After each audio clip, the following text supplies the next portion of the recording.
Good evening, everyone. I think we can kick off our program this evening. My name is David Gibson, and I'm the director of the Center on Religion and Culture, your host for this evening. I want to welcome you to this evening's program, Cracks in the Secular. And I also want to thank you for taking a break from your midsummer beach vacations to come here in this sweltering October evening. Can you believe it? I think Agustin, who is something of our protagonist of this evening in the background, would have understood your coming here even in the middle of this kind of weather and this hot and sweaty evening.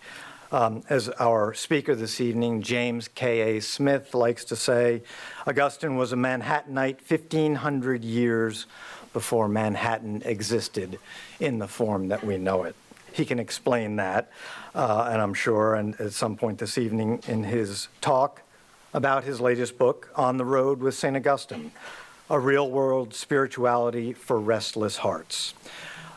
You can also ask questions of him during our question and answer discussion, or perhaps Father Patrick Gilger, S.J., will ask that question during his discussion up here after Jamie Smith's talk. Now, a brief word of introduction about Jamie, although there's plenty of online information you can find if you Google him, and there's nothing better, I would say, for further reading than Paddy Gilger's must-read profile and primer on Jamie Smith's theological journey that was published in America magazine last year at this time. James K.A. Smith is a professor of philosophy at Calvin University now? University now, yes. I always loved the alliteration of Calvin College. It was so easy. Now it's a university in Grand Rapids, Michigan. He's the author of dozens of articles and more than a few theory-laden books dealing with political theology and phenomenology. Now, that line is lifted straight from Paddy's America profile, but never fear, that's the last you'll hear of political theology or phenomenology this evening, I think. As Paddy went on to write in his profile, but it is a rarer talent. It is a rarer talent, the capacity to make clear to many the importance of ideas usually reserved for the few, that is causing Smith's star to rise. And indeed, it must be rising. He's here now at Fordham University, formerly Fordham College. I couldn't agree more with that, and I couldn't be more convinced of the need for public intellectuals and religious believers who can serve as effective translators of ideas and beliefs into a contemporary idiom. But Smith doesn't just lecture, he lives what he preaches, as shown by his own multi-layered pilgrimage. He was born, for example, in Canada, but recently became a naturalized American citizen. Personally, I'm most intrigued by the fact that one major way station in his long formation is that he was a member of the Plymouth Brethren denomination, as was I, until I became Catholic. And if all of you have a quizzical look on your face, that's no surprise. Yeah. We're probably the only two Plymouth Brethren here tonight, or in this entire zip code. Yes. We can talk more about that later, too, during the wine and cheese reception. In any case, Jamie will tell us more about his own journey and what he has learned along the way. Real quickly, here's how the evening will go. Jamie will speak for about 40 minutes, and then he and Paddy will convene up here on the stage to engage in a discussion and open it up to questions from you all. Afterward, we'll have a wine and cheese reception to give us some time to process all we've heard, to get to know each other a little bit better, and to get a book and perhaps to have it signed by the author. Jamie, over to you. Thank you so much.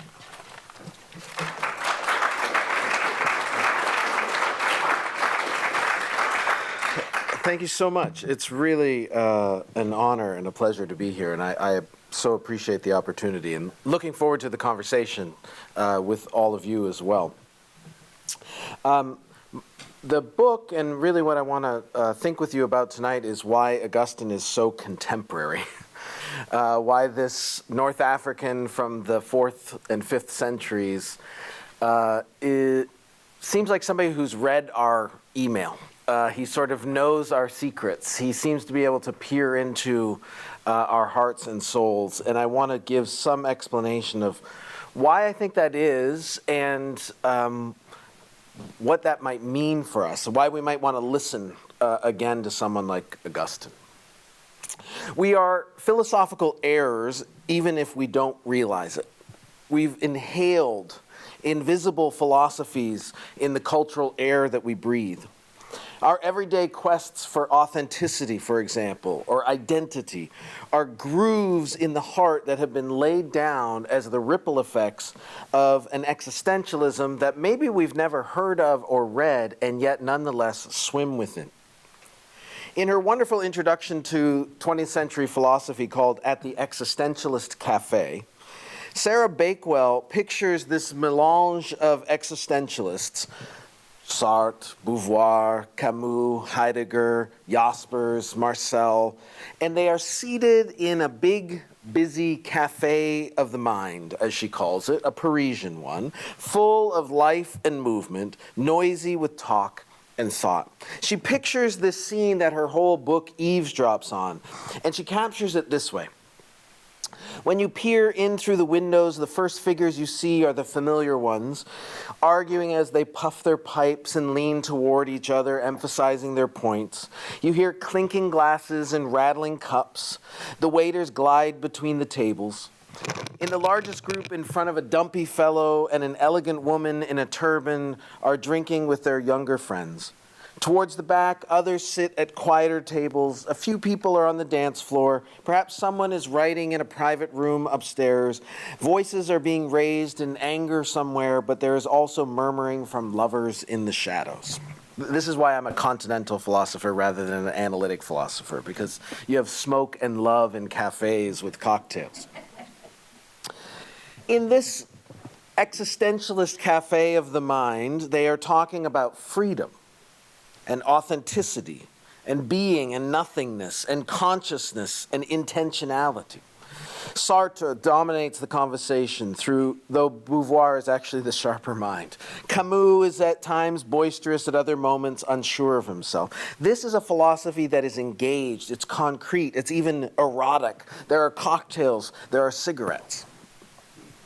But what I want to suggest is that amid the tables in the back, assiduously avoiding the dance floor, there is another African, a compatriot of Camus. He listens with interest, sometimes leaning in to grasp a finer point, sometimes grimacing at a conclusion. He's a silent patron of the cafe, truth be told, and a catalyst of the conversation, even if it's taken a turn that pains him. He recognizes himself in many of them.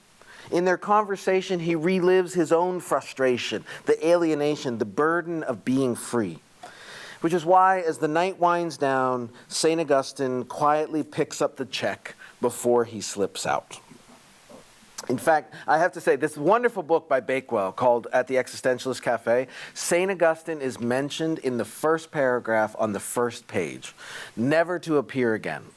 And this book is the footnote that should have been. We have been schooled, all of us here in late modernity, we have been schooled by invisible philosophies. Through a long trickle-down process that most of us never see, Martin Heidegger's Being and Time unleashed some of the central concepts of existentialism that would then ripple into these French cafes and cinemas, eventually making their way to American universities and magazines and even Hollywood. It was from this German philosopher Heidegger, via the French philosopher Sartre and others, that we would learn to prize authenticity and seek to resist the flattening effects of mass society. The self that Heidegger sought to diagnose, embedded in a world, heir to a history of possibilities that opened up the world, if only I could resist falling prey, as he put it, to the idle talk of the they, that vague they that we listen to. This picture of the self, the authentic self, functioned like a philosophical saint of sorts. It was an exemplar for people to imitate. We too then would learn to be resolute, as Heidegger put it. We would resolve to answer the call of being, to seize our inmost possibilities, to become the I that I'm destined to be. Be yourself. Find yourself. That's the existentialist quest. And if you want an easy access to this, Good Will Hunting is actually a very marvelous South Boston existentialist film. Now, all of these ideas, this language of authenticity, does that sound familiar to folks? This quest for authenticity, all of this was crammed into this almost impenetrable book by Martin Heidegger called Being in Time, which then became this sort of text for the following century and influenced people like Walker Percy. The Moviegoer is a deeply existentialist novel. It influenced Ingmar Bergman, Terrence Malick. Existentialism seeped into the post-war water and was disseminated not only in philosophy books, but film and art. Bakewell captures the ubiquity of this invisible philosophy, which is, I want to suggest, is kind of the working philosophy of our secular age. She puts it this way. Existential ideas and attitudes have embedded themselves so deeply into modern culture that we hardly think of them as existentialist at all. People, at least in relatively prosperous countries, talk about anxiety, dishonesty, and the fear of commitment. They worry about being in bad faith, even if they don't use that term. They feel overwhelmed by the excess of consumer choice, while also feeling less in control than ever. A vague longing for a more real way of living leads some people, for example, to sign up for weekend retreats in which their smartphones are taken away like toys from children, so that they can spend 2 days walking in the country landscape, reconnecting with each other and their forgotten selves. The unnamed object of desire here is authenticity. We're all existentialists. Here's the interesting backstory. I went to study Martin Heidegger as a young graduate student in 1995 at Villanova University just down the road. We always thought of Fordham and Villanova's philosophy departments as kind of sisters in a project. And when I went to study the young Heidegger, the same year that I arrived at Villanova, volume 60 of Heidegger's Gesamtausgabe, his collected works, was published. It was a set of lectures that Heidegger gave in 1919 and 1921. Being in Time, this big influential book was, stick with me, this will be interesting. This big influential book that was published, that was so influential for the rest of the century, was published in 1927. It seemed to have like fallen from the sky. It was like this bombshell that went off and influenced so much that followed. But when I showed up at Villanova in 1995 and they published volume 60 of his collected works, what we got was the backstory of Heidegger's project. And in 1919 and 1921, we learned that the source, the influence, the soil from which all of these existentialist ideas grew was Augustin's Confessions. Heidegger was lecturing on Augustin's Confessions, Book 10, from 1919 to 1921, and all the ideas that the existentialists grabbed hold of and turned into this quest for authenticity began their life in that encounter with Saint Augustine. We are heirs of Agustin in ways we don't realize. We are more Augustinian than we realize, and it's why Agustin continues to fascinate.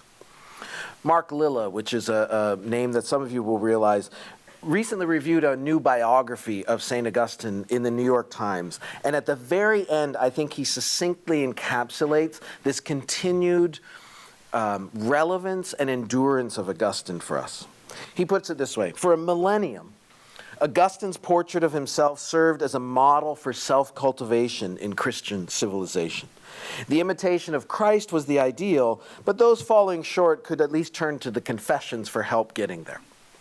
It was during the Renaissance that this conception of the self came under serious challenge, most powerfully in Montaigne's essays, which mocked the idea of sin and preached self-acceptance.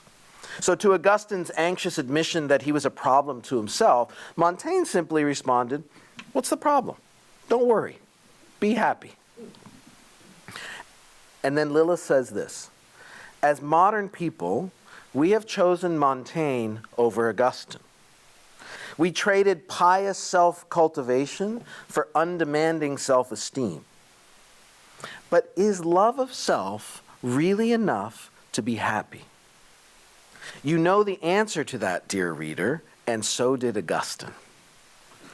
See, we've been asking Augustine's questions for a century.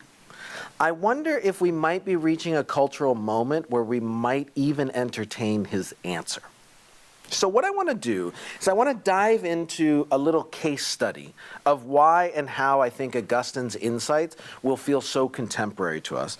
And I want to ask a question that Augustine asks. It's this: what does it mean to be free? What is freedom? What does it mean to be free? One of the reasons why I think in American culture, in particular, we idolize the road, the highway. One of the reasons we idolize that is because we imagine it, the road, the way, as the pinnacle of freedom.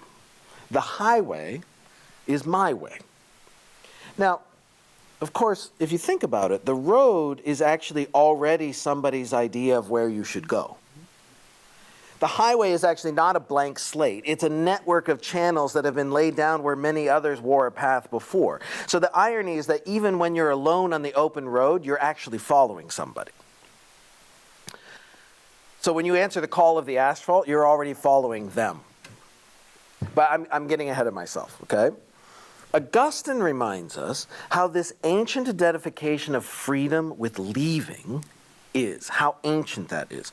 So long before there were Shelby Mustangs and Route 66 and rebels without a cause, the prodigal was itching for freedom from the scowl of his father and the scolding of his mother. If freedom is the absence of constraint, it will never be found at home. So when the young Augustine arrived in Carthage as a student, in a way he anticipated 1,000,000 fraternity and sorority rushes in the centuries that would follow. Unfettered, with room to get his elbows out and various other appendages, it turned out, he swells to fill more space, chasing all kinds of new opportunities and delights. He tells us that he falls in love with love. "I rushed headlong into love," he says, "by which I was longing to be captured." It's funny how we can consider being captured freedom as long as we're the ones who choose it. So the young Augustine uses his newfound freedom to devote himself to these pursuits that will captivate him. He'll become voracious in his hungry quest for experience. He'll be captivated by theatrical shows. He gives himself over to distractions and entertainments that will enslave him to his own passions. He falls in love with love. And freedom then turns out to be, he thinks, the right to be titillated, entertained, absorbed, all on one's own terms. Freedom in this picture is always freedom from. And the way to get from is to leave. I would say that that notion of freedom is pretty much the only freedom we know now. Freedom as self-determination, the freedom to decide what is my own good. Freedom in late modernity just means hands off, I've got this, I know what I want. I'll know I'm free when I get to decide what's good for me, where every choice is a blank check of opportunity and possibility. So it turns out that's not unlike what Augustine thought freedom was when he made his way to Carthage and then later to Rome. What he hadn't anticipated, and what he tried to ignore even as he was experiencing it, was the exhaustion of all that. What he envisioned as freedom, this removal of constraints, starts to feel like a punishment.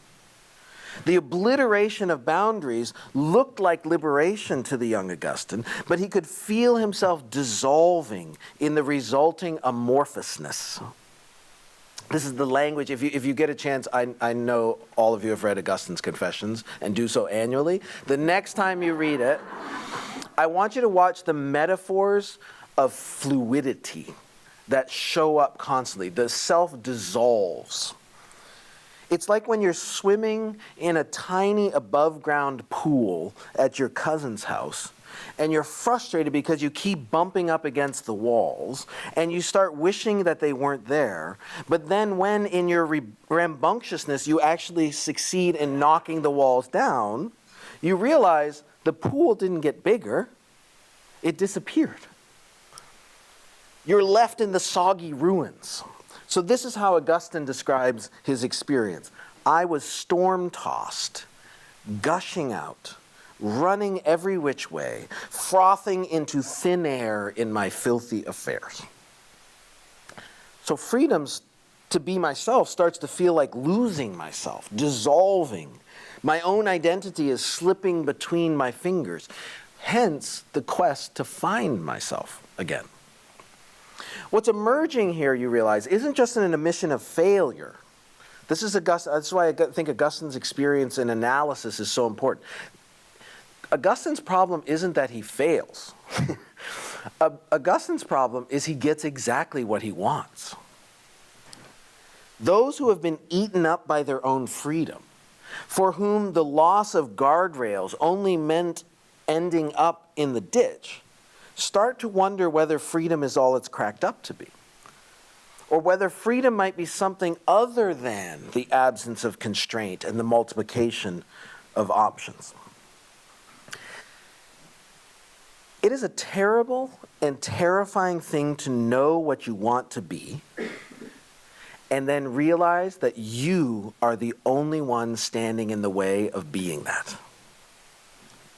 To want with every fiber of your soul to be someone different, to escape the you've made of yourself, only to fall back into the self you hate over and over and over again. And after the thrill of independence and experiments in self-actualization, drinking your so-called potential for being to the dregs, when the exhaustion starts to set in and then eventually morphs into a kind of self-disgust, you can reach a point where you know you want a different life, but are enchained to the one that you've made for yourself. This was the point Augustine eventually reached, when he's glimpsed a different way of life, seeing the example of others, peers of his who've chosen the way, who had relinquished power and privilege and success and pleasure to follow the one humiliated on a cross. He finds these new desires bubbling up within him. Here's how he puts it. I sighed after such freedom, a different kind of freedom. I sighed after such freedom, but was bound not by an iron imposed by anyone else, but by the iron of my own choice. Here's the different take on freedom that Augustine offers to our age. He's back to feeling bound, hemmed in, constricted, but now the culprit isn't his mother anymore, although Monica chases him. The culprit isn't the man, he doesn't have, it's not the man who's keeping him down. Who's the culprit? C'est moi. It's me. Augustine now sees that the freedom he chased was a kind of chain in disguise. What he now offers then is a rereading of that so-called freedom. Now, how did he end up in this self-imposed prison? Interestingly, Augustine, this is book 8 of the Confessions, if you're following along at home. Augustine identifies the links in the chain that read like a chronicle of the road he's been on. Here's how he sort of traces it. The consequence, he says, of a distorted will is a passion.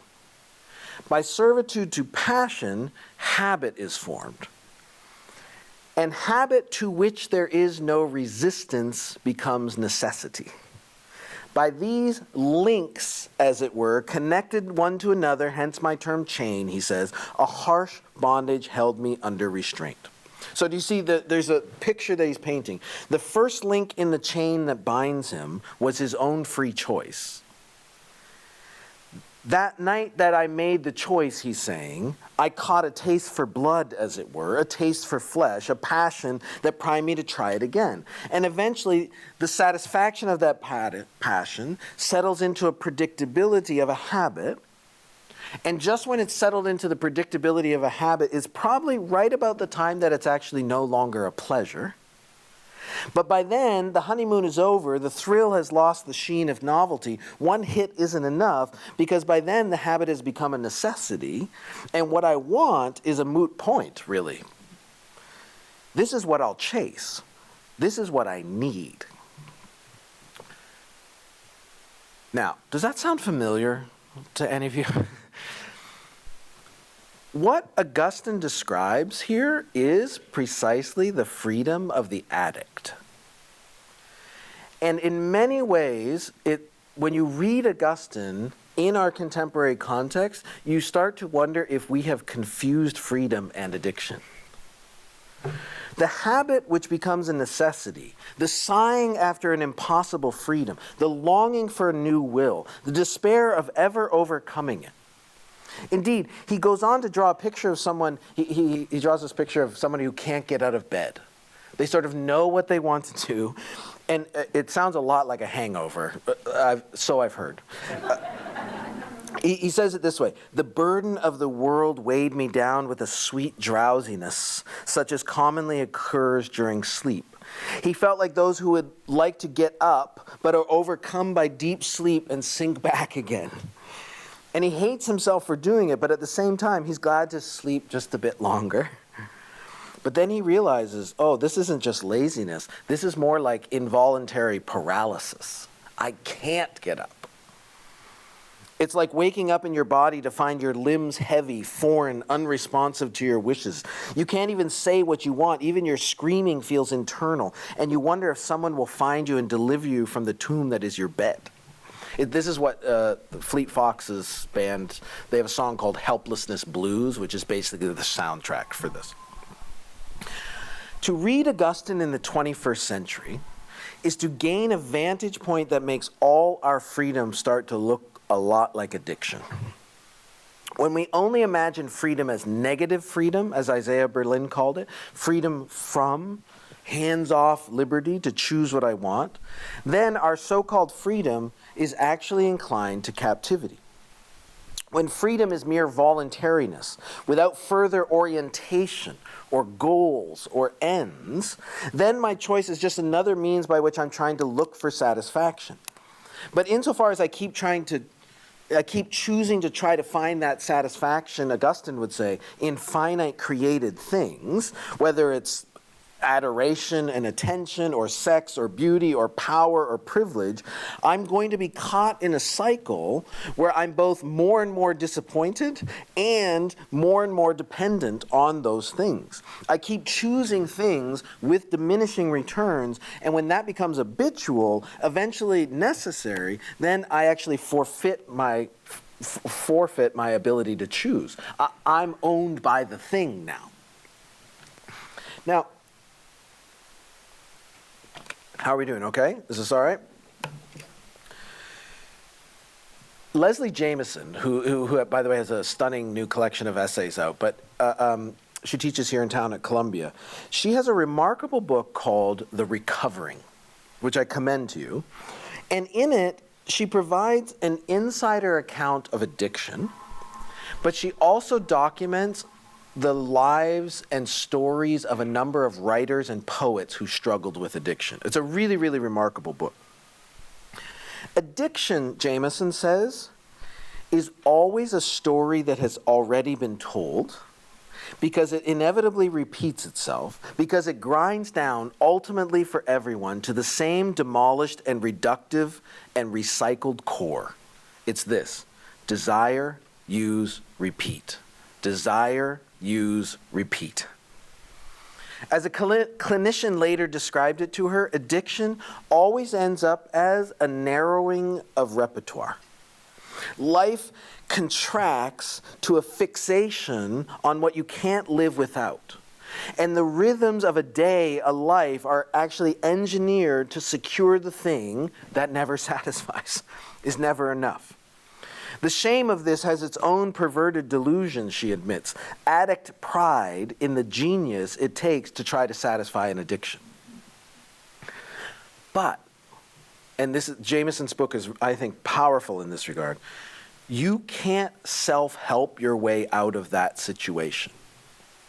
Every addict who breaks free of this bondage comes to this realization. She tells us, in fact, that the big book of AA, Alcoholics Anonymous, the original title of the big book of AA was called The Way Out. The Way Out. Well, out of what? Not just drinking, she says. We're talking about the way out of the claustrophobic crawl space of the self. Coming to the end of oneself is the way out of disordered freedom. And so you get this irony. My freedom of choice brings me to the point where I need someone else to give me a will that is actually free. And not merely free to choose. The sheer power to choose isn't enough. That's what got me here. What I need is the ability to be free to choose the good, my end, an end that is given to me. If freedom is going to be more than freedom from, if freedom is the actual power for freedom, the power of freedom for, then I actually have to trade autonomy for a different kind of dependence. Coming to the end of myself is the realization that I'm dependent on someone other than me if I'm truly going to be free. Now, if the only kind of freedom you can imagine is negative freedom, that sentence sounds like a contradiction in terms. Agustin is inviting you to consider an alternative. A later reflection from Augustine is poignant and I think encouraging here. This was one of my favorite lines ever from Augustine. To desire the aid of grace is the beginning of grace. To desire the aid of grace is the beginning of grace. What's he mean? If you come to the end of yourself and wondered if there's help and are surprised to find yourself at times hoping for a grace from beyond, that's actually a sign that grace is already at work. So one can keep asking. You don't. The wonderful thing about Augustine that I think subverts so many forms of religiosity today, you don't have to believe to ask. Here's the thing, you can ask for help believing too. Wanting help is its own nascent trust. Another way to put it is the desire for grace is the first grace. And coming to the end of yourself is the first revelation. So this turn, a turn outward, a turn upward, if you will, is, I think, at the heart of the Augustinian picture of what a human being is, what the human condition is. It's the posture of, and again, this sounds paradoxical, but it's the posture of a dependence that liberates. It's the posture of a reliance that releases. Once you realize you need someone not me, you also look at constraint differently. So what used to look like the walls hemming you in maybe start to look like scaffolding that were holding you together. If freedom used to look like the no-obligation bliss of self-actualization, once that unfettered freedom has become its own bondage, you look at obligations as a restraint that maybe gave you purpose, a center, the rebar of identity. When Augustine looks back at the way his younger self poured his soul out into the sand, he cries out and says, "If only someone could have imposed restraint on my disorder. That would have transformed to good purpose the fleeting experiences of beauty in these lowest things." We might be surprised in our secular age, this is one of the cracks in the secular. I think we might be surprised how many people are hoping someone will give them boundaries. We might be surprised how many people are hoping that someone will give them the gift of restraint, channeling their desires and thereby shoring up a self. Indeed, there may be a generational dynamic to this, where boomers, whose revolution of negative freedom remade the world, imagine younger generations want the same, only to hear those young people actually asking for the gift of constraint and the charity of boundaries. In other words, graced freedom looks like following a path someone has already blazed for you, realizing that on the road you're always already following somebody. The question is who and where are they headed? In Greta Gerwig's moving film Lady Bird, how many of you have seen Lady Bird? Okay. One of the great Catholic school films of all time, right? In Lady Bird, we meet a young woman who embodies the quest for the freedom that is escape.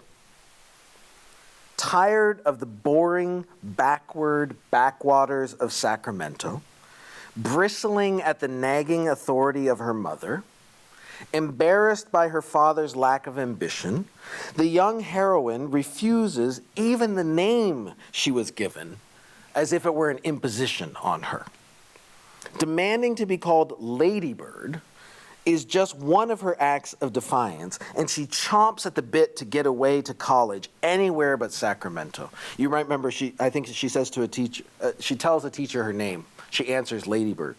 And he says, "Is that your given name?" She says, "I gave it to myself. It's given to me by me."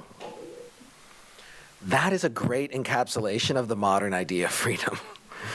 Freedom is receiving gifts from yourself. But at the end of the film, she comes home without leaving her college campus. You might remember, her parents drop her off at college. Finally, she's achieved the escape that she's looking for. And then, before too long, she calls home. She calls her parents and leaves a voicemail. "Hi, Mom and Dad. It's me, Christine. It's the name you gave me. It's a good one." Oh, maybe the imposition wasn't a gift, was a gift after all. Maybe being named without your choosing is a sign that you're loved. She then speaks more quietly and directly to her mother. As she does so, try to remember, for those of you who've seen it, images of Sacramento bathed in golden light are accompanied by the beautiful plaintive soundtrack of a song called Reconcile by John Bryan. She speaks to her mom. "Hey, Mom, did you feel emotional the first time you drove in Sacramento?"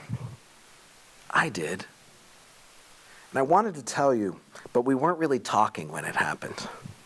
All those bends I've known my whole life, and the stores, and the whole thing."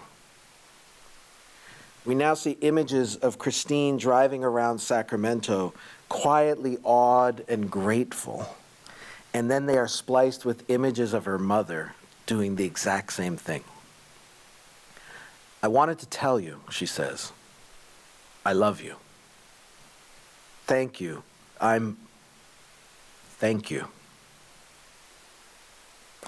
It turns out the confines of Sacramento were the scaffolding that gave her an identity.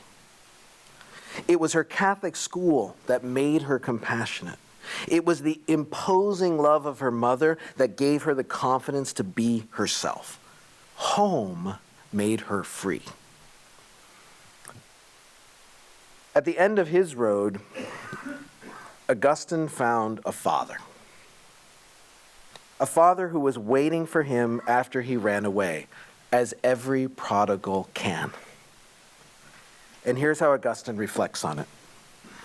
"You alone are always present, even to those who have taken themselves far from you, after traveling many rough paths.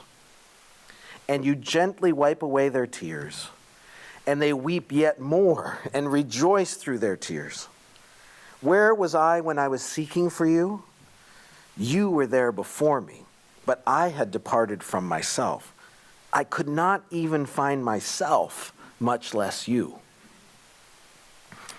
But then it turns out being free isn't about leaving. It's not about finding yourself. It's about being found. Thanks very much.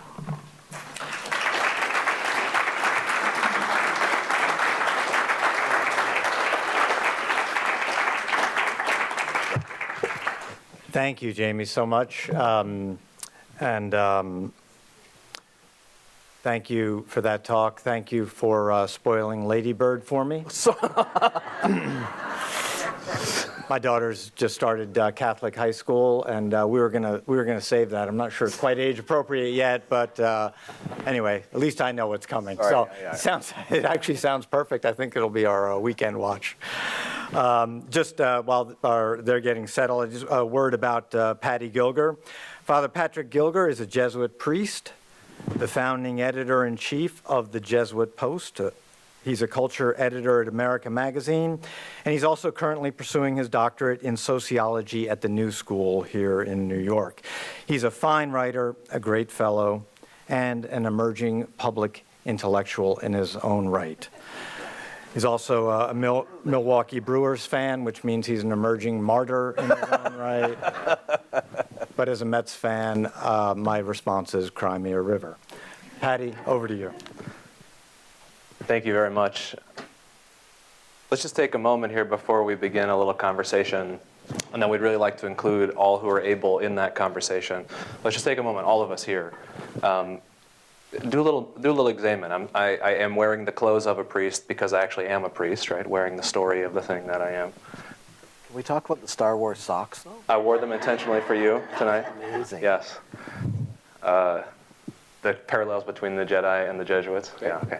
Let's just take a moment, though. We really ought to, because I found myself, and I trust my experience of my heart enough to know that you may have had a similar experience. I found myself very moved by what you just shared with us, Jamie. So, just a moment.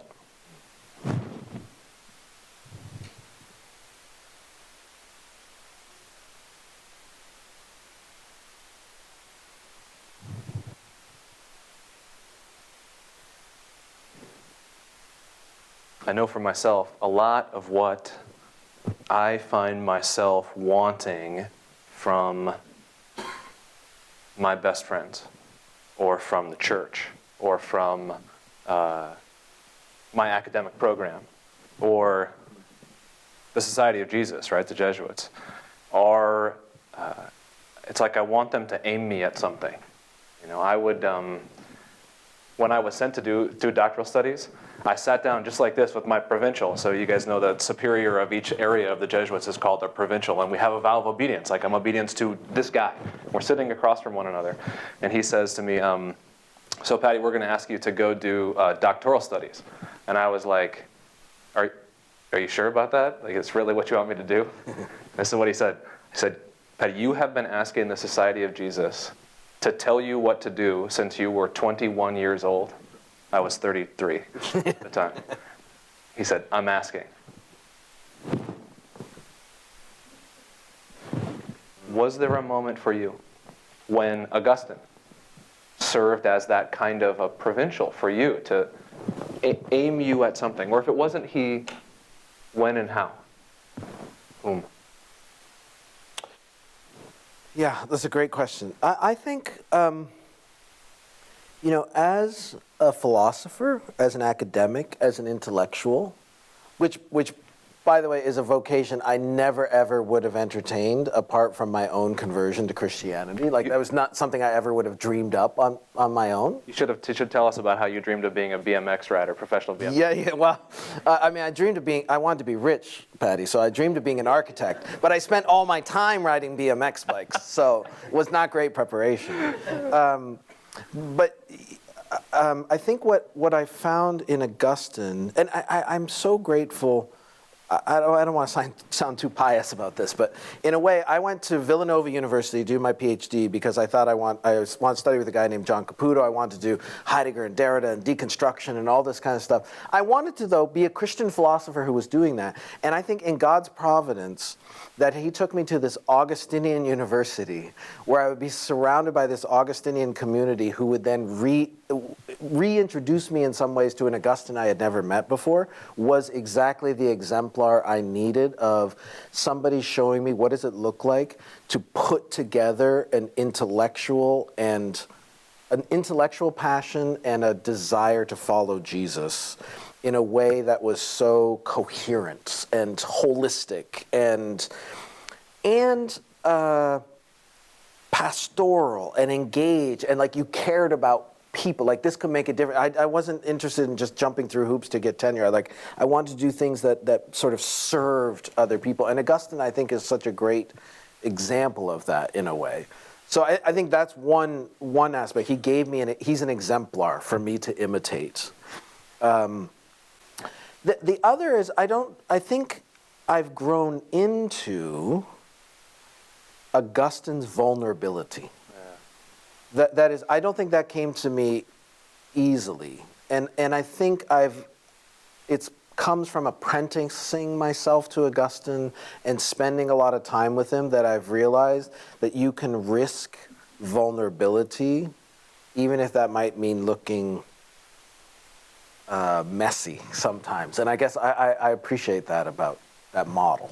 Thank you for risking that with us a little bit tonight here already, and we really, I find that I need those. I need models like Augustine himself, right? Yeah. But I also need I need living models, you know, and so I appreciate that. Okay, so I know you are a big music fan. I am also a big music fan. The musician about whom I want to speak with you now is a guy from not too far away named Bruce Springsteen. Okay. And I was thinking it might be Sufjan, but yes, Bruce Springsteen. Okay, let's do it. Also yes. love Sufjan. But look, what is it that Bruce has been singing about his entire life? Yeah. From his first album, right? You know, Greetings from Asbury Park. He writes, you know, he sings, we busted out of class, had to get away from those fools. We learned more from a 3-minute record, baby, than we ever learned in school. Now look when he sings it, right? Yes. And this is my dad in some ways. Like my dad is like, he was like, I got to get out of here. You know, he was in Omaha, Nebraska. I got to get out. I just wanted to go back to Omaha, right? Was the next album about your dad, Nebraska? My dad would be very proud of me. He'd be very happy if it was the case. He sings about this, and you can feel the joy of it. So look, I am very sympathetic to what you're talking about.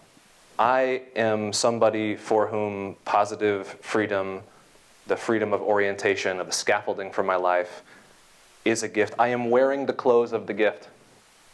It's a gift for me. Yeah. I also feel really drawn towards negative. Sure. Yeah. Sure. How do we live with these intentions? Is this part of us? What do we do with it? Yeah. I almost want another term rather than, because I think I know exactly what you mean. And I think Augustine, of course, is the great patron of restless hearts. Yep. Do you know what I mean? Like he honors that. Like this is not, I worry about whenever you sort of select from all of this, the big project, I don't ever want to give the impression that Augustine is saying, just get your shit together and sort of, you know, like, he's not meaning to shut down possibilities. He honors that there's something in the human condition that, like, there's something about being human where you're tapping your foot and you got to get going. You know?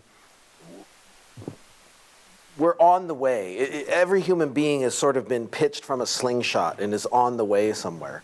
Everybody's got a hungry heart, would be another way of saying it. And I think Augustine honors that, and I don't think he's talking about the authentic life, the well-lived life, isn't shutting that down. It's channeling that hunger, and in a way, it's giving the restlessness orientation. It's actually not settling it.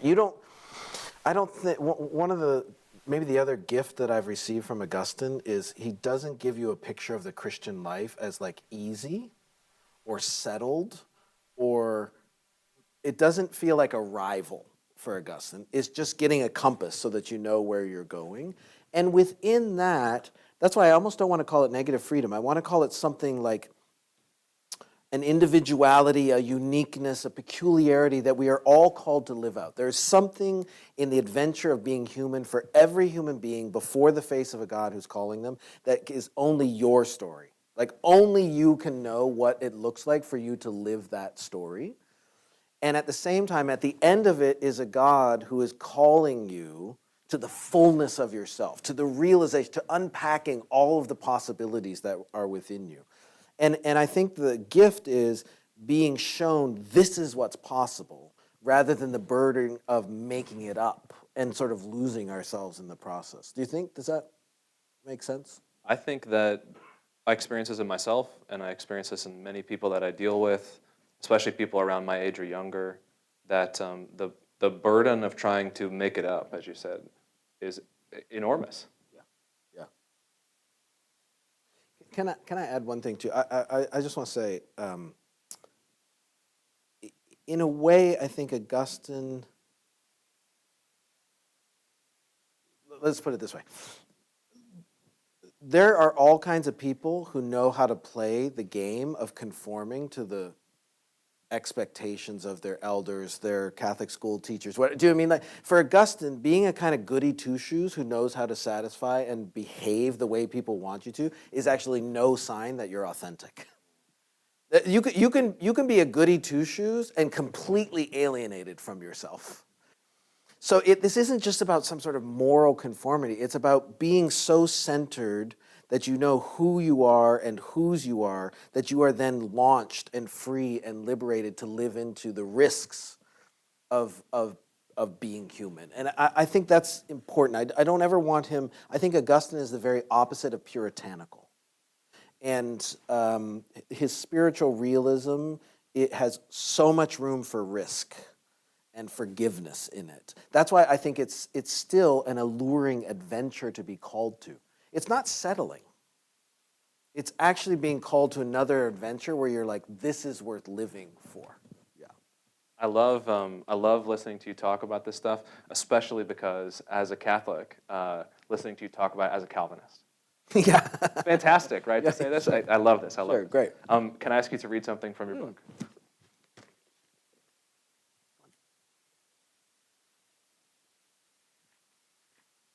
I hope I have my reading glasses. You okay? Yes. I'm so much older than you. Not for much longer. On the bottom right of the page there, exactly, here? and then you can continue as long as you want. Take a second here and feel. This is from a section of the book. So the first three chapters of the book on Augustine, you can see right here, On the Road with St. Augustine, are kind of like, it's like describing what the compass looks like that Jamie, you described earlier. The last 6 chapters, 5 or 6 or 7, are thematic in nature, and so they're about mothers or fathers or friendship or ambition or sex or different things. And under each of them is a question. What do you want when you want this? And this is from a chapter on stories. Yes, yes. What do I want when I want an identity is the question. To find ourselves in someone's story, to feel known by the witness of another, is not unique to addicts, surely. The context here is the way stories get traded in a AA meeting. Rather, the brokenness of addiction only distills what is a human hunger, to be known, to find a place, to be given a story that gives us bearings, a sense of identity that comes from solidarity. I've found my people, we say, when we discover a community that shares with us what we thought was a solitary passion or an alienating affliction.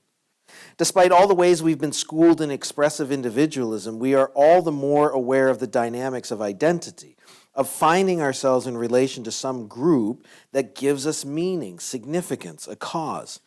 Identity is a characterization to which we accede because the group comes with a story that makes us a character, gives us a role to play.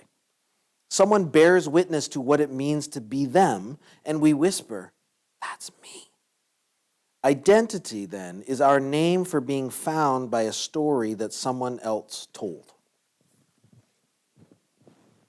That's pretty good. I'm just kidding. I'm kidding. Yeah. This is not a place for false humility. You do not need to. It's good. It's actually good. It's actually good. Thank you. I disbelieve false humility. I want you to be my spiritual director. Have I told you that before? Thank you. I'm so attracted by that and so moved by it. And finding ourselves in these stories and in a group like this, this community, like this is kind of an ephemeral one, like an effervescent community that bubbles up. Hopefully we have an experience of being together, but then it will, will fly apart in some different ways, and we'll go off and do this. But some are more stable, of course. Our church, we hope. Our country, we hope. But the question that I have that's really, there's an itch in me that is a little unquiet. It's disquiet, maybe in a good way, I hope. But it's that some of these communities that are giving us a place and a character and a role are either mislabeling me in this role, or they are creating the kind of community that is fundamentally pointed in a direction that even the God self would not be proud of. How do we name the danger of these versions of community while still needing, I feel it in me, in my bones, the scaffolding that these kinds of stories and the beauty that stories like AA communities provide for us?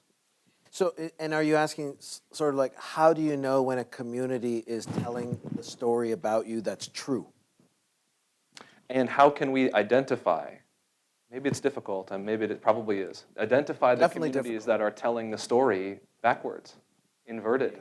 Yeah, because I do, one of the things, I think if you spend enough time with Agustin, I actually think you should develop an incredible empathy when you see people with their hungry hearts looking to find these things, right? To find, and you can see, I would say one of the things that's happening in our cultural moment is a deep hunger for people to find an identity.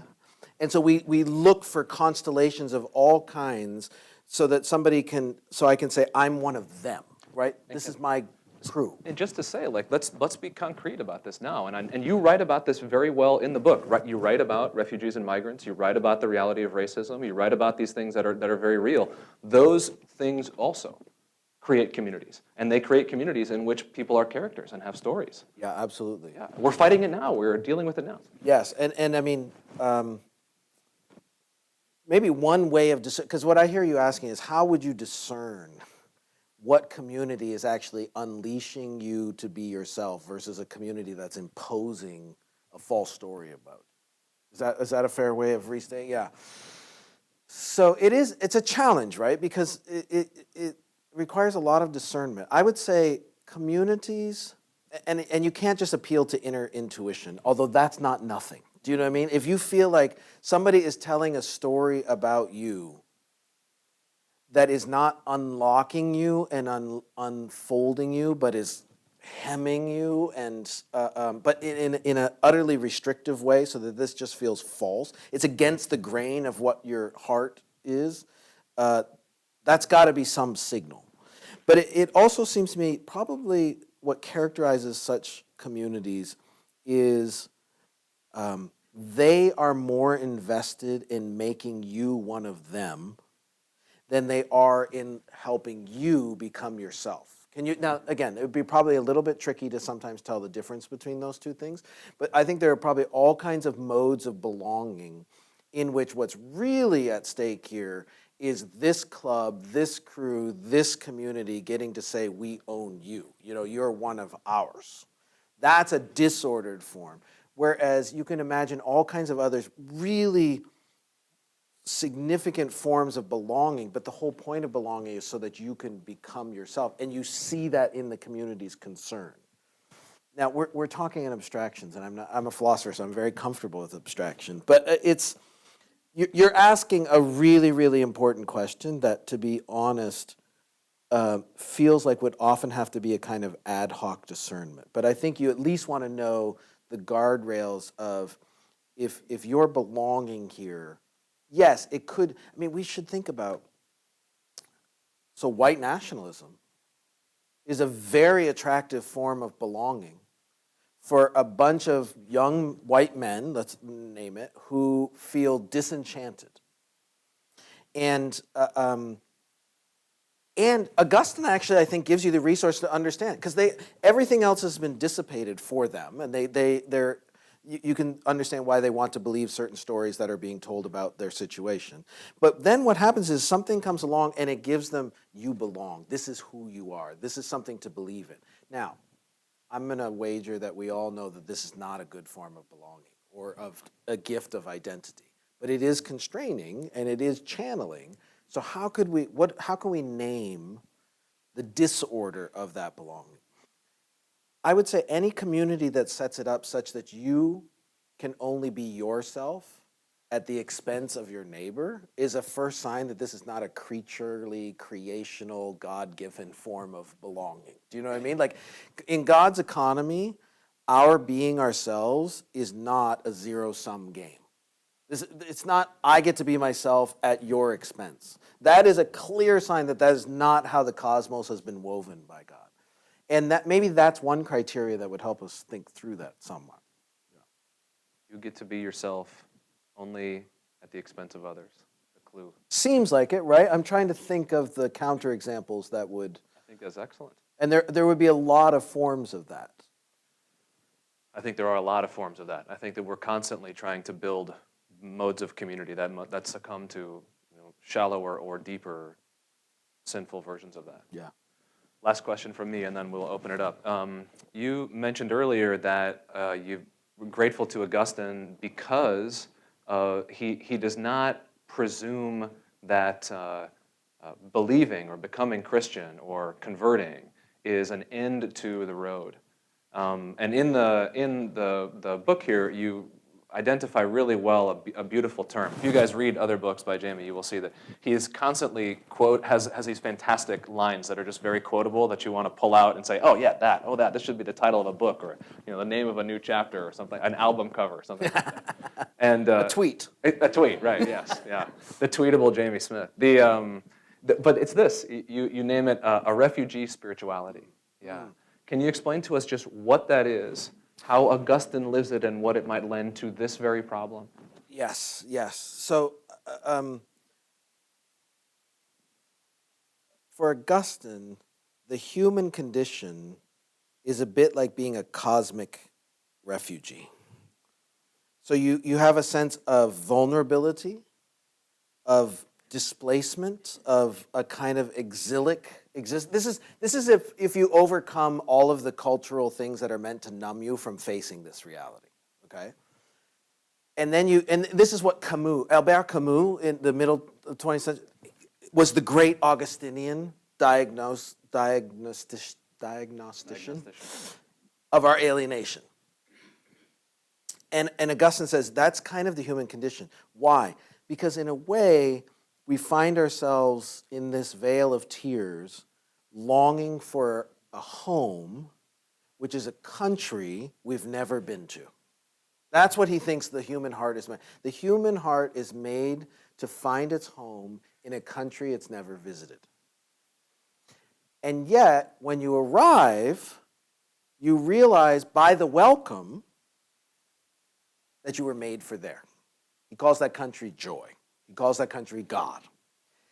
And when you see this picture, what that means is, in the meantime, so what does conversion mean? David and I were talking about conversion. It's such a fascinating phenomenon.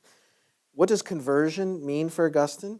Well, it doesn't mean that you get fast-tracked to the country that is your home. But you are, the confidence of hope is that you have a compass now, and you know it's waiting, and you are also given the grace and hope and the foretastes of it such that you can patiently, continue journeying on that way. So what that means is you also learn to live lightly in this world, in a sense. And that's not about hating the world. It's not anti-creaturely. It's not anti-embodiment. It's just that you actually receive the gifts of creation from a good creator who knows you and made you, but you also you carry everything lightly and open-handed. And you know that in a way there is a home that is coming, and you are part of a community that is in a caravan that is on the way there. This is not a solitary, it's so crucial. This is where my Protestantism has to take a back seat, to be honest.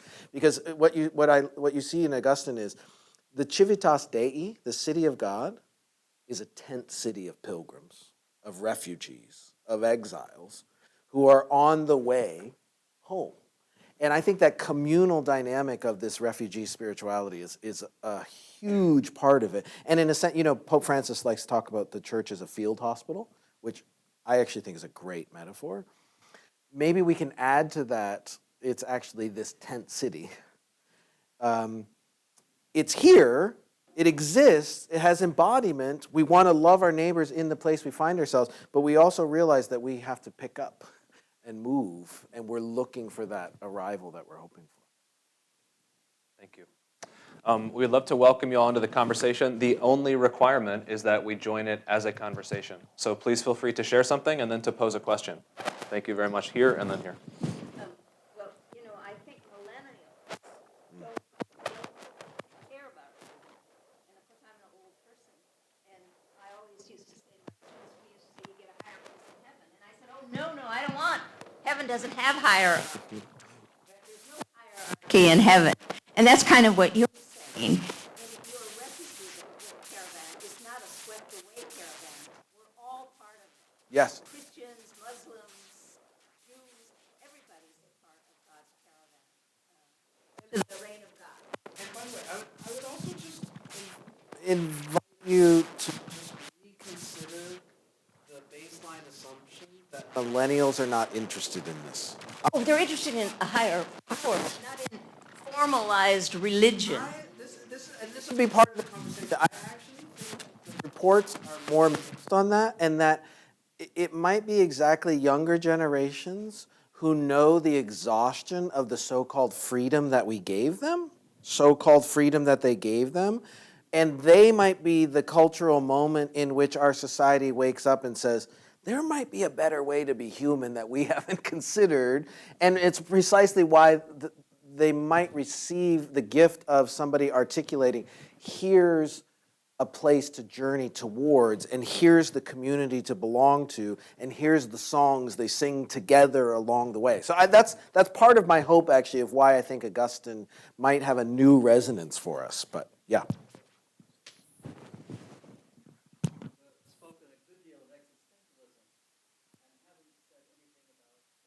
Gilger, Sure. the opportunity.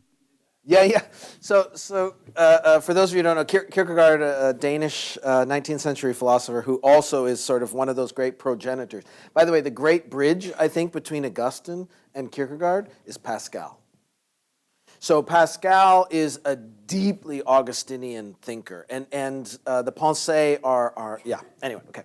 So read Pascal too. Kierkegaard is I think one of the great sort of therapeutic figures for us to be reading today. In part, in some ways, he has almost a new timeliness for us because he's also the great critic of Christendom. Wait, let me explain. What he means by Christendom is exactly those people who think just by being Danish makes them Christian. Does this sound at all relevant?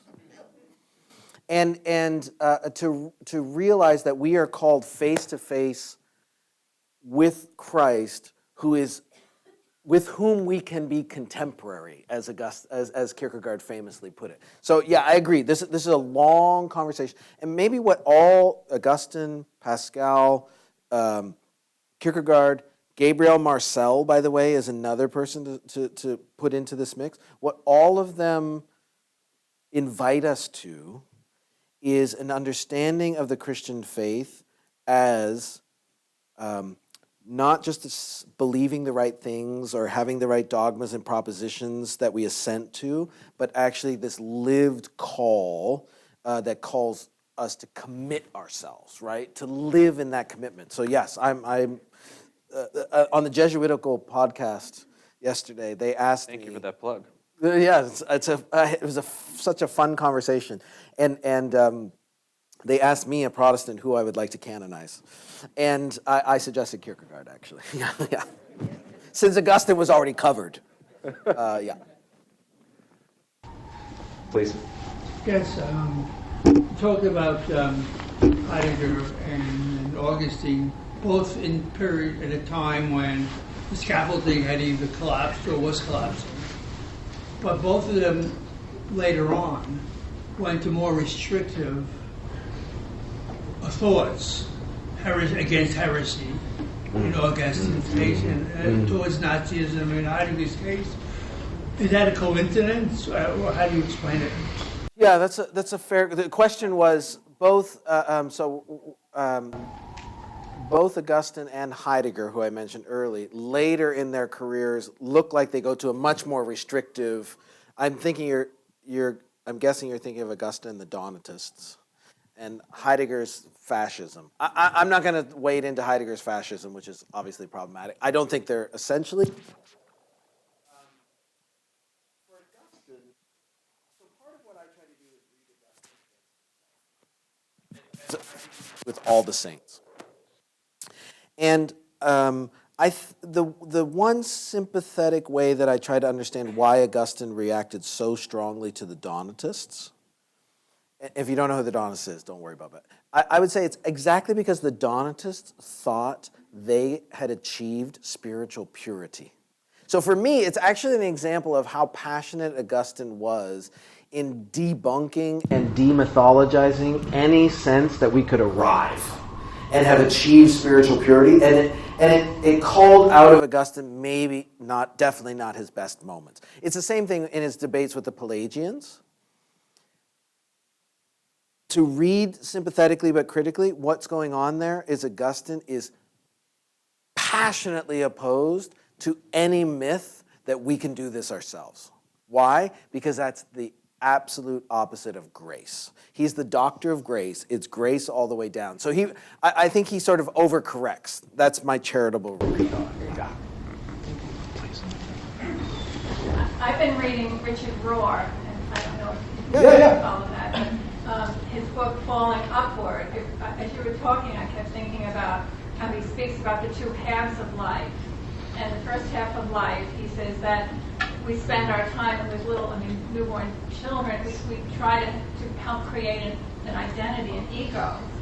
It's part of human psychology. That's a necessary passage that we all go through. But he speaks about in the second half of life, we have to let go. These containers, these identities that you're saying.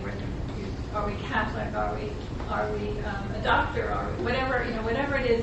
That all starts falling away if we, in terms of our spiritual life and our development. He certainly promulgates contemplation and social action and not labeling people, not refusing to judge, and really, the Christian message. And he speaks certainly embracing suffering and understanding that that's how we are purified. But I just, as you were speaking about identities and going through the 12-step programs, it's like giving up, surrendering. And it's funny because I'm a social worker. I know so much about helping people to feel good about themselves. And if you kind of create that ego, and then it's like we really don't need the ego. It's kind of a paradox. Yeah, I think Augustine's spin on that would be maybe just slightly different in the sense that I think what he would want us to give up is an identity that is sort of siloed and defensive and shut down. I think what he thinks happens when I give up myself, actually I also get myself back, but now it's not this enclosed, self-sufficient identity. It's one that's open-handed, so it's got a center, but I don't have to sort of police my own borders as much because I don't feel as threatened in a way. Do any of you remember a toy called Weeble Wobbles? Weeble Wobbles, they weeble and they wobble and they don't fall down. They were these egg-shaped toys that were weighted in the center. That's kind of what I think of the Augustinian picture of a renewed self is like being a Weeble Wobble, where you get anchored, you get hang with me for a second.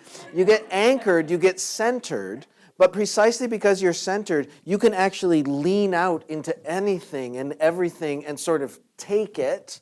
And also, it's without fear. You don't have to be afraid anymore. And I think that's maybe somewhat analogous to the shift that you're talking about from Roar. Yeah, it's intriguing. Please. Sorry, I thought you had your hand up. Yeah. I have a question about one of your initial points in your lecture about existentialism. What was it?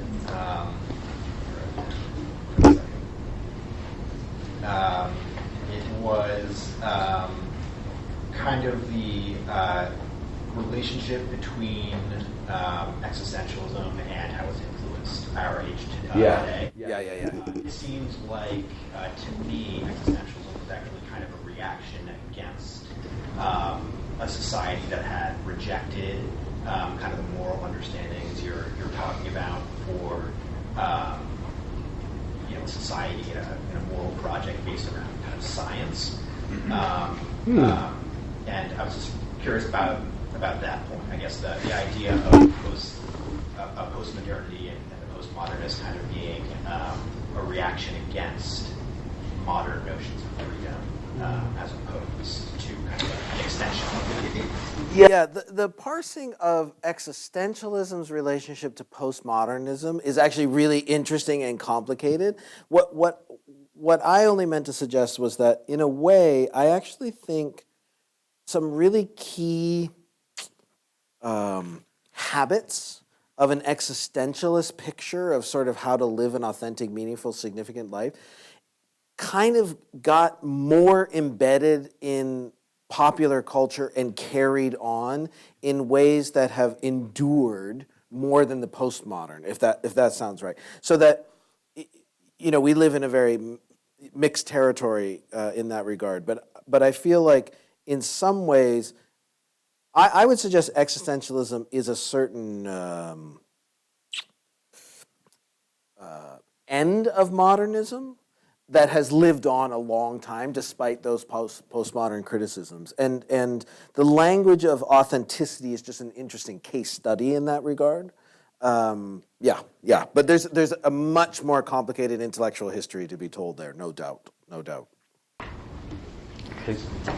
I wanted to ask a question about, in the Confessions, the two great women and the woman's stories. The first, Monica, having in Ostia, Augustine gives this wonderful portrayal of basically the 12 steps, and Monica recovering from alcoholism, clear, at least in my mind. But then the heartbroken story of how Augustine left the mother of his child, who was 16. And he was heartbroken, but how does that fit in his and in your framework of Those are both important stories in the book. And there's a whole chapter on mothers, which is really about, I would say, one of the greatest discoveries for me in the last several years is the cult of Monica. and in a way, my own wife, as a devoted, passionate mother, helped me to sort of see that. So I think Monica is such a fascinating character in this whole story, as and she's also stand-in for the church's care, I think. So I try to do justice to that. Let me though focus on your question about his concubine, right? Who's unnamed within the narrative. For those of you who don't know or don't remember, you remember Agustin partnered with a concubine, which is not. We have a lot of negative connotations with that word, as if it's in the province of prostitution. That's not what it all meant. It's basically a kind of civil marriage that was recognized in the empire at the time, and she is unnamed throughout the Confessions, to which some people have said, see, this is how poorly he treats women, that he won't even give her name. When in fact, Peter Brown, the great biographer of Augustine, says, no, actually what he's doing is he's protecting her, because he knows when he tells his story, people are going to know who she is if he names her. and TMZ is going to show up on their doorstep and be telling all the lurid tales and things. When you read in book 7, I think it is, by the way, Monica is the problem. Monica is why he's separated from her. So Monica's imposing presence. Monica is a Woody Allen mother character, okay? And you realize the honesty and vulnerability of his heartbreak when he describes that, I think is a sign of actually how significant this person was in his life. And their son's name is Adeodatus, gift of God. And you might not remember when Agustin is baptized, he is baptized with his son Adeodatus and his best friend Alypius. And he says, that was so my son and I were the same age in Christ. And I do feel like one of the things that struck me when Deanna and I had a chance to sort of follow Augustine's path through Italy from Ostia and basically his inheritance in subsequent centuries, I think one of the most heartbreaking things is how both of those significant people in his life are completely absent from the iconography. I have yet to see an image. There's have any of you ever been to San Gimignano near Siena? There's a tiny little church on the north side of San Gimignano. In the Aspidal Chapel, there's a series of 16 frescoes that tell Augustine's entire life from birth to death. And some of the images are included in here, by the way. And so many of the images are actually of Augustine on the way, on the road, on the move, in a boat, on a horse, walking the way. One of the things that just pained me, given how I think significant these people were in his life, his partner and his child are not in any of these images. You have to remember, when Augustine sailed, remember when he escaped Monica to sail to Rome, to land the job he'd been dreaming of? His partner and his son are with him. This is not a journey Augustine took alone. Augustine was actually never alone, ever.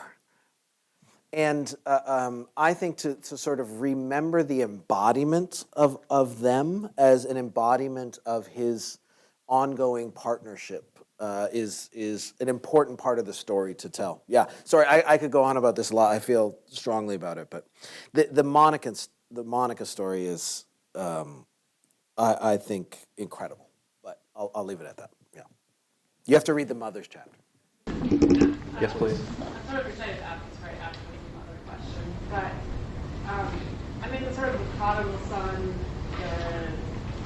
the hero's journey, the person leaving church, like these are like forever. They've been going on forever. Yeah. These are Yes. tales that have been told over and over and keep happening. And so, I guess part of my question a little bit is,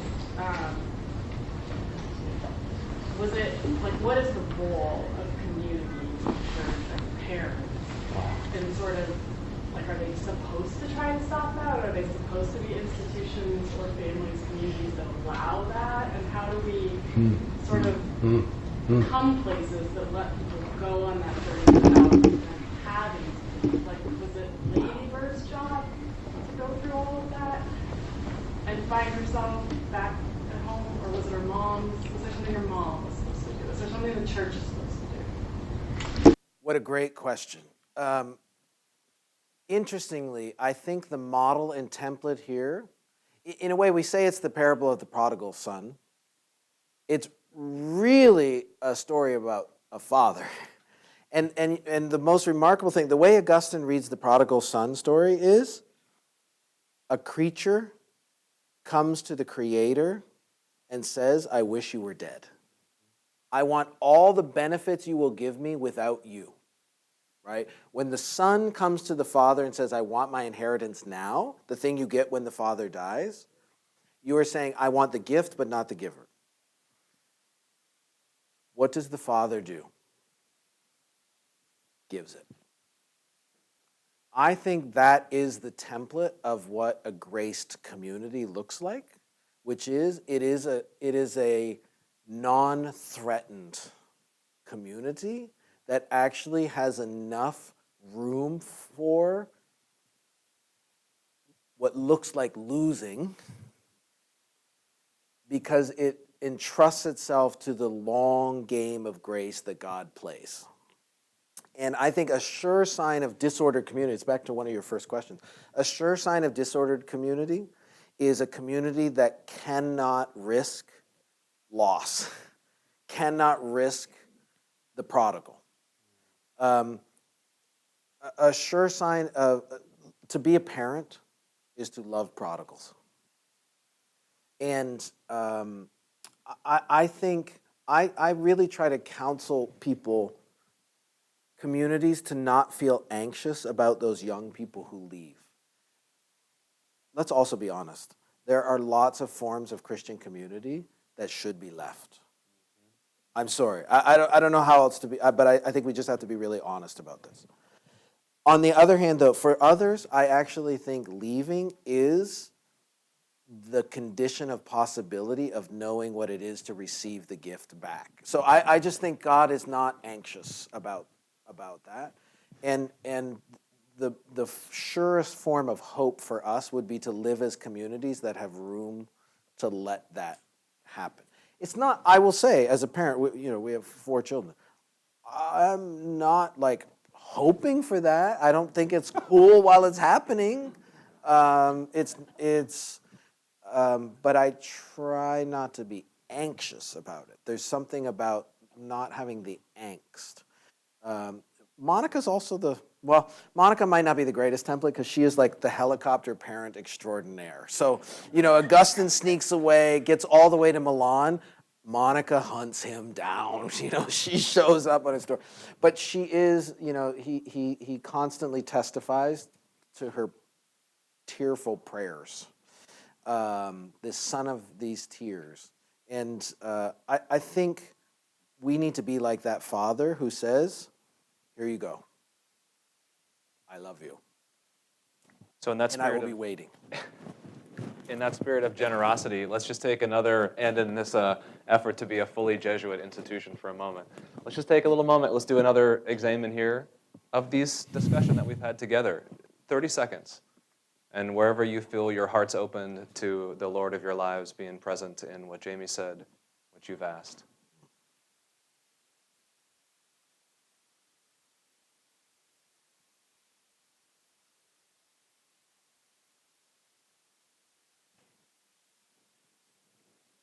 David, please. Thank you so much. Please join me in thanking both Paddy Gilger and Jamie Smith.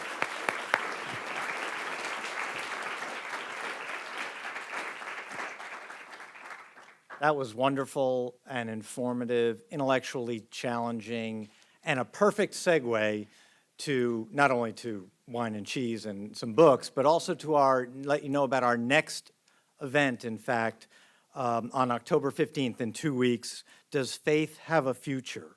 A symposium on God, religion, and the nuns. We'll do a little bit more of a data crunching look at the future of religion. We'll have Alan Cooperman from the Pew Research Institute. We'll have also, he'll do a data presentation. Then we'll have a panel of millennials and folks who research millennials. Kaya Oakes, Tara Burton, Ryan Burgess. So please mark that in your calendars and join us as we continue really on this theme. And again, thank you all so much for being here. Thank you for supporting the Center on Religion and Culture. Please join us for a drink and for some conversation in the back. And the book. Oh, yeah.